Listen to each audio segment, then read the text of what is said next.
آج ہم جس فلم کے بارے میں بات کریں گے اس کا نام ہے انٹو دا نائٹ۔ کہانی ٹرنزو نام کے ایک آدمی سے شروع ہوتی ہے۔ وہ ایک ایئرپورٹ کاؤنٹر پر کھڑا ہے اور کافی پریشان لگ رہا ہے۔ وہ ریسیپشن سے پوچھتا ہے کہ نیکسٹ فلائٹ کب ہے، تو اسے 2 گھنٹے بعد کا ٹائم ملتا ہے۔ وہ ٹکٹ لے لیتا ہے تاکہ وہ ٹرمینل کو کراس کر سکے۔ ایک لڑکی اپنی دوست سے جو کہ نیو یارک میں ہے سے ویڈیو پر چیٹ کر رہی ہے۔ بات کرتے کرتے ہی اس کی دوست بے ہوش ہو جاتی ہے اور وہ لڑکی اپنی دوست کے لیے پریشان نظر آتی ہے۔ اسی وقت ٹی وی پر خبریں آنا شروع ہو جاتی ہیں کہ کئی لوگ اچانک بے ہوش ہو گئے ہیں۔ ٹی وی دیکھنے والے لوگ اسے کوئی مذاق سمجھتے ہیں، مگر ٹرنزیو کو معلوم ہوتا ہے کہ یہ مذاق نہیں بلکہ ایک سیریس سچویشن ہے۔ ٹرنزیو اس کے فوراً بعد ٹرمینل کراس کرتا ہے اور راستے میں آنے والی سپاہی کو بے ہوش کر کے اس کی گن چھین لیتا ہے۔ پھر وہ ماسکو جانے والی فلائٹ پر زبردستی سوار ہو جاتا ہے اور کاکپٹ میں جا کر پائلٹ سے فوراً جہاز اڑانے کے لیے کہتا ہے، مگر یہ کو پائلٹ ہوتا ہے، اس کا نام میتھیو ہے اور پائلٹ ابھی تک نہیں پہنچا۔ کو پائلٹ جب اسے روکنے کی کوشش کرتا ہے تو اس سے گولی چل جاتی ہے اور کو پائلٹ کا ہاتھ زخمی ہو جاتا ہے۔ اس دوران فلائٹ اٹینڈنٹ مسافروں کو تسلی دیتی ہے۔ ٹرنزیو کاکپٹ سے باہر آ کے پوچھتا ہے کیا جہاز میں کوئی اور پائلٹ ہے۔ اس کے جواب میں ایک لیڈی پائلٹ جس کا نام سلوی ہے آگے بڑھتی ہے۔ یہ ایک جونیئر پائلٹ ہے۔ پھر وہ کاکپٹ میں جا کر ٹیک آف کرتے ہیں۔ فائر لگنے کی وجہ سے جہاز کے کچھ سسٹم خراب ہو گئے تھے۔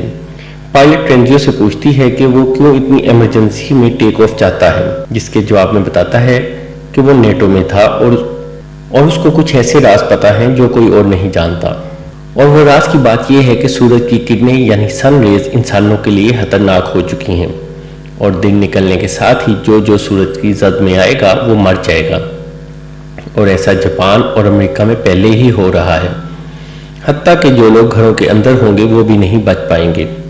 پائلٹ یہ سن کر اسے پاگل کہتے ہیں۔ پائلٹ کے ہاتھ سے خون بہہ رہا ہے۔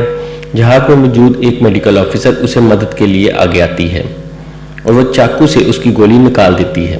گولی نکلنے کے بعد میتھیو سب کو بتاتا ہے کہ وہ ٹرنزیو کی بتائی گئی جگہ پر لینڈ کریں گے۔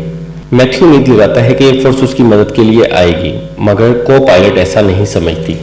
مسافروں میں موجود ایاز نامی شخص پائلٹ اور ٹرنزیو پر شک کرتا ہے کہ وہ جھوٹ بول رہے ہیں۔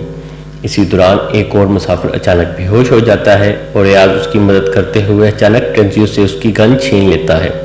پھر وہ ٹرنزیو کو باتھ روم میں بند کر دیتا ہے اور پائلٹ سے پوچھتا ہے کہ پلین کہاں جا رہا ہے۔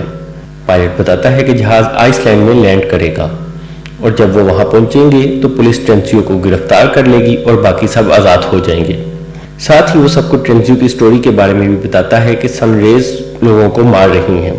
یہ سن کر کئی لوگوں کو یاد آتا ہے کہ انہوں نے بھی ٹی وی پر اچانک لوگوں کو بے ہوش ہوتے دیکھا تھا۔ پھر پائلٹ پلین کو آئس لینڈ میں لینڈ کروانے کے لیے لے کر جاتا ہے، مگر وہ دیکھتا ہے کہ رن وے پر بہت سارے پلین تباہ ہوئے پڑے ہیں اور اس وجہ سے پلین لینڈ نہیں کر سکتا۔ یہ دیکھنے کے بعد انہیں لگتا ہے کہ ٹرنزیو شاید سچ بول رہا تھا۔ پھر وہ اسکاٹ لینڈ میں لینڈنگ کے بارے میں سوچتے ہیں، مگر اس سے پہلے وہ ٹرنزیو کو آزاد کرتے ہیں اور اسے کہتے ہیں کہ وہ سب کو بتائے کہ سورج کی ریز کیسے لوگوں کو مار رہی ہیں۔ ٹرنزیو بتاتا ہے کہ اس نے یہ سب اپنے سینئر سے سنا تھا اور وہ بھی اس کی وجہ نہیں جانتا، البتہ اگر انہیں بچنا ہے تو انہیں ایسی جگہ لینڈ کرنا پڑے گا جہاں سورج کی کرنیں نہ پہنچ سکیں۔ چنانچہ پلین اسکاٹ لینڈ پہنچتا ہے اور وہاں ایمرجنسی لینڈنگ کی جاتی ہے۔ جو ہی جہاز لینڈ کرتا ہے تو سب کے موبائل پر میسیجز آنا شروع ہو جاتے ہیں، جس سے انہیں پتہ چلتا ہے کہ آدھی دنیا کے لوگ سورج کی وجہ سے مر چکے ہیں اور بچنے کا صرف ایک طریقہ تھا کہ سورج کی پہنچ سے دور رہا جائے۔ اس کے لیے وہ جہاز میں فیول بھرتے ہیں اور تمام ضروری چیزیں ساتھ لیتے ہیں۔ جہاز کے اڑنے سے پہلے ایک آدمی ان کے ساتھ نہیں جانا چاہتا، چنانچہ وہ جہاز سے اتر جاتا ہے۔ اب پلین کینیڈا کی طرف فلائی کرتا ہے۔ جہاز میں ہی انہیں انٹرنیٹ دوبارہ مل جاتا ہے اور سب کو اپنے پیاروں کے آخری میسیج ملتے ہیں، کیونکہ سورج کی وجہ سے وہ سب مر گئے ہیں۔ جہاز میں ایک ماہر فلکیات بھی موجود تھا۔